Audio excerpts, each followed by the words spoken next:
Buenas noches a todos, gracias por esta invitación de la Universidad del Cauca. Hoy estuvimos hablando de las perspectivas de 5G para Latinoamérica, un tema muy interesante, pero que debe contextualizarse en la realidad de la región. Las perspectivas de 5G para Latinoamérica son diferentes a lo que se espera en un despliegue en un país industrializado, ya sea Estados Unidos, Europa, en el sudeste asiático, Singapur, Malasia o Australia. En Colombia y Latinoamérica el contexto es diferente y vamos a entender por qué. Cuando nosotros hablamos de las perspectivas de 5G, debemos entender el concepto de network slicing o cómo vamos a dividir las diferentes porciones de la red de acuerdo a las necesidades, al ancho de banda esperado, latencia, que en muchos casos nos han prometido menor a 10 milisegundos, pero también debemos entender que se necesita garantizar una calidad de servicio, una eficiencia energética, movilidad, conectividad masiva o seguridad de datos. También los diferentes servicios, el Big Data, Platform Security, Localization, Edge Computing, Cloud Storage, Dynamic Charging, Partner Integration, Access Management, todos estos servicios de red que requieren una calidad y unas especificaciones diferentes deben entenderse de acuerdo a las capacidades que nosotros tenemos. El potencial de 5G en el network slicing está presentado en esta lámina y hay muchas oportunidades en cada una de estas áreas, pero también depende de la madurez del mercado, de las necesidades de los usuarios y de las posibilidades de los operadores. Las barreras para desplegar 5G se pueden dividir en dos grandes secciones. Primero hablaremos de la parte financiera, donde está cuánto le cuesta a un operador desplegar este tipo de redes, cuál va a ser el retorno de la inversión que tendrá y en cuánto tiempo lo hará, cuál es el modelo de negocio para monetizar este tipo de red, cuál es el ARPU o el ingreso medio por usuario. Esta parte habla solamente de las barreras financieras. Vamos a ver otro tipo de barreras, por ejemplo, las políticas regulatorias. Este tipo de políticas que nos dicen cuándo va a estar lista la regulación, cómo está distribuido el espectro y cuál es la política del país para distribuir ese espectro. ¿Qué tipo de transporte tendremos? ¿Es suficiente la fibra? ¿Hay fibra oscura o fibras tendidas que no se están usando? ¿Es posible planear un despliegue de internet fijo inalámbrico en regiones apartadas cuando no se tiene fibra en esos lugares? Y finalmente, la seguridad.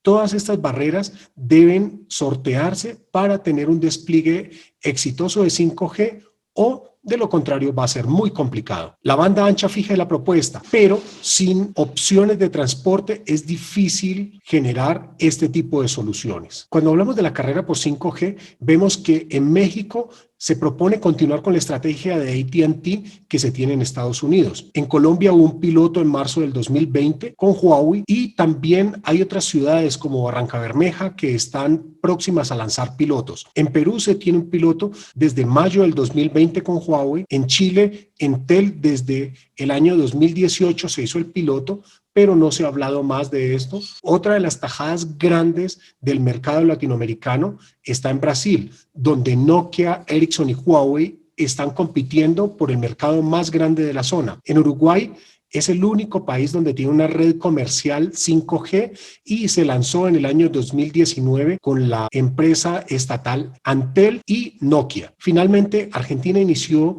discusiones con Huawei en este año. Si hablamos de la licitación o el despliegue de 5G, vamos a ver que la mayoría de países lo tienen para el año 2021. Hay un punto muy interesante aquí, es que Brasil comercialmente indicó que había lanzado 5G en el año 2020. Pero ¿qué sucede? Este es un despliegue basado en una tecnología de Ericsson donde se usan las bandas de frecuencia de 4G y se conmutan generando unas prestaciones similares a lo que se tiene en 5G. Pero si ustedes ven, la licitación está hasta el 2021. La mayoría de estos países no tendrá 5G en un cercano futuro, a excepción de Uruguay, que ya lo tiene desplegado, y México, que ya tiene una banda, creo que la banda de 3.5 GHz, podría iniciar despliegues inmediatamente. Entonces, es una realidad diferente a lo que nos está sucediendo en Europa y Estados Unidos, donde cada cierto tiempo están lanzando nuevas redes. Veamos el cuadrante de operadores en Colombia. En Internet fijo, móvil, suscripción de TV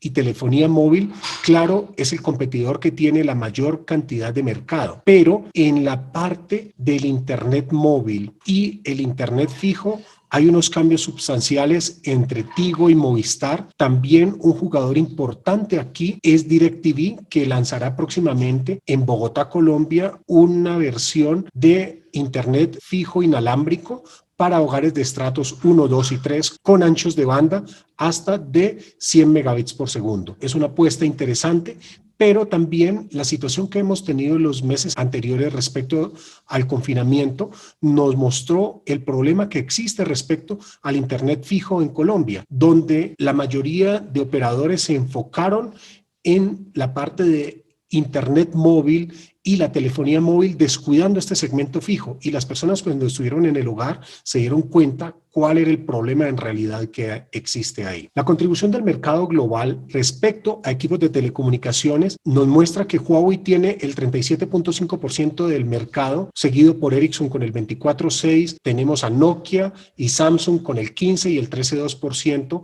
respectivamente, y hay otros con el 10.7%. Es muy importante entender que esta lámina nos muestra solamente equipos de comunicaciones relacionados a 5G, pero en esta lámina vemos que hay un ecosistema completo donde se requieren otros componentes para la red. Aquí hablábamos simplemente de infraestructura. Necesitamos hablar de los centros de datos, del cloud service, del CDN providers. Y aquí hay un efecto interesante. Microsoft entró a competir fuerte en este segmento luego de la presión interna del mercado estadounidense, donde el veto a Huawei generó que el gobierno buscara dentro de sus empresas cómo iniciar una competencia. Y aquí tenemos fuertes a Amazon Web Service, Microsoft Azure, tenemos también a IBM Cloud, entre otros. ¿Qué sucede? El mercado es cambiante, hay nuevos jugadores, hay nuevas oportunidades y no solamente tendremos la parte de la infraestructura. Por supuesto, tenemos también el mercado de los teléfonos móviles, donde OnePlus es un jugador fuerte en Asia, a Huawei, a Motorola, Vivo, que ha entrado un poco en Latinoamérica. Tenemos también a Samsung, ha recuperado su liderazgo.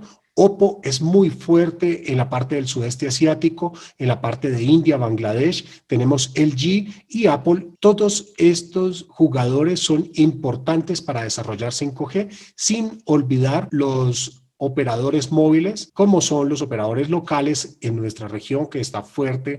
Millicom, Claro, está muy fuerte Movistar. Hace un par de años entró WOM en Chile y está entrando fuerte en Colombia. Las integraciones que se están realizando en Centroamérica por la venta de Movistar hacia Millicom y otros operadores. Todo esto nos cambia un poco el panorama de lo que tenemos en Latinoamérica, pero es muy importante entender que mientras no se encuentren modelos de negocio donde se justifique una inversión y, por otra parte, se capitalice la inversión que se hizo con las redes de 4G, este despliegue de 5G va a tardar un poco. Pero, finalmente, debemos tener en cuenta que no se debe esperar 5G para hacer despliegues de ciudades inteligentes, de otro tipo de mediciones que no requieren altas latencias y que se pueden hacer con las capacidades de red actuales. Muchísimas gracias.